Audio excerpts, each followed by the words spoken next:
তো চলুন গত ক্লাসের পর আবার নতুন করে শুরু করা যাক। আমি এখানে আমার যে টোটাল এক্সপেন্স আছে ওটা আমি পুরোটা অল সিলেক্ট করলাম। সিলেক্ট করার পরে কন্ট্রোল এ ক্লিক করলেই এখানে একটা বর্ডারের একটা পেজ আসবে। এখান থেকে বর্ডার সিলেক্ট করে নেবেন আপনারা। সিলেক্ট করার পরে এই যে নিচে যে বর্ডার, এইখান থেকে আমি এই বর্ডারটা সিলেক্ট করলাম। সিলেক্ট করে ওকে দিলে নিচে আমার এই বর্ডারটা শো করবে। এখানে অনেকগুলো বর্ডার আছে, এটার মধ্যে আমি শুধু এটা দিলাম। আচ্ছা, এরপর আমি এক্সপেন্সে চলে যাই। আবার টোটাল এক্সপেন্সে একইভাবে সম্পূর্ণটা সিলেক্ট করে একইভাবে কন্ট্রোল এ প্রেস করলে আমি ওই সেম বর্ডারটাই আবার দেবো এখানে।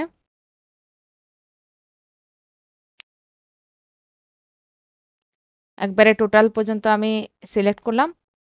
এখানে সেম বর্ডার যেটা আমি আগে দিছি এটাই এখানে আবার দিলাম, দিলে ওকে।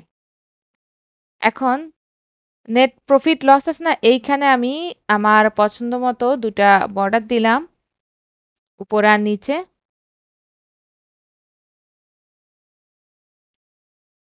আমার যদি এটা পছন্দ না হয় আমি আবার এটা চেঞ্জ করব। আমি উপর আর নিচে নিজের মতো দুটো দিলাম।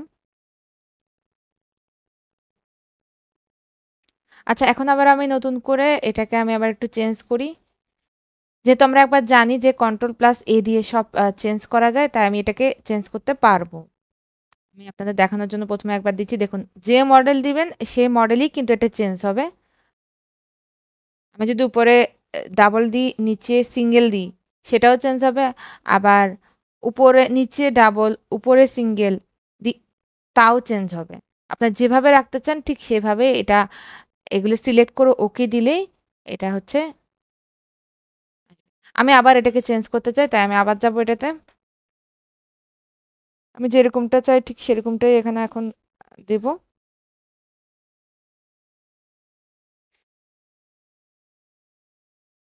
সিঙ্গেলটা আমি উপরে দিব, আর ডাবল যেটা সেটা আমি কোথায় দেব, নিচে। আমার চেঞ্জটা হয়ে গেছে। এখন আমি আমার এখানে যে নিচে দুটা ঘর দেখতে পাচ্ছি, এই দুটা ঘরকে আমি একটু কালার করব। ডিসেম্বর পর্যন্ত আমি কালার করব।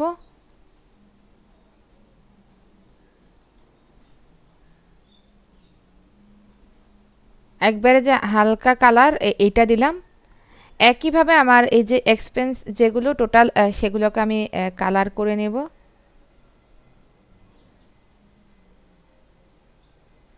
ডিসেম্বর পর্যন্ত, টোটাল পর্যন্ত না, শুধুমাত্র ডিসেম্বর পর্যন্ত। তার আগে আমি দেখি ঠিক আছে কি না। 1 2 3 4 5 6, হ্যাঁ ঠিক আছে। এটাতেও আমি কালার দেব এখন।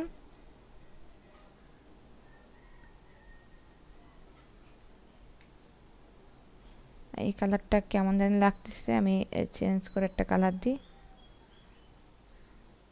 হ্যাঁ, এই কালারটা সুন্দর লাগতেছে অনেকটা, এইটা আমি দিলাম। আচ্ছা, আমি এখানে বাড়তি ঘর রেখেছিলাম, আমি এগুলো এখন আস্তে আস্তে করে ডিলিট করব।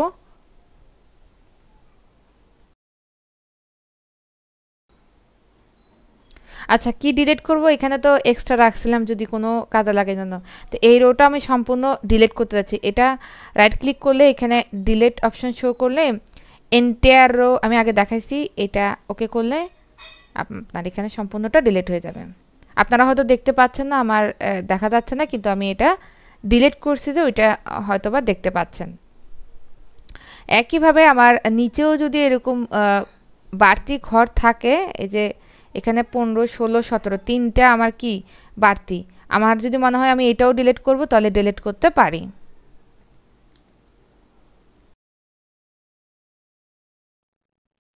আচ্ছা, এখানে অনেকগুলো গ্রিড লাইন্স দেখতেছি, এগুলো ডিলিট করার জন্য আমি এখানে এখন প্রেস করব অল WVG। এটা প্রেস করলেই আমার সবগুলো গ্রিড লাইন্স একটা একটা করে সব এখান থেকে কি হবে, চলে যাবে। আচ্ছা, এইখানে এখন আমি কি করব, ওই গ্রিড লাইনগুলো আবার আবার চলে এসছে। আচ্ছা যাই হোক, এখানে আমি এটা সিলেক্ট করে আবার কন্ট্রোল এ দিয়ে চতুর্পাশে আমি বর্ডার দিব। এবার আমার যেহেতু নিচের বর্ডারটা এখানে দেখুন দেওয়াই আছে, তা আমি একটা বর্ডার নিয়ে আমি চতুর্পাশে এভাবে ক্লিক করলেই আমার এখানে ঘরের মতো হয়ে যাবে। ওকে দিলে এটা আমার বর্ডার হবে। একইভাবে আমি নিচের এইটাও বর্ডার দিব।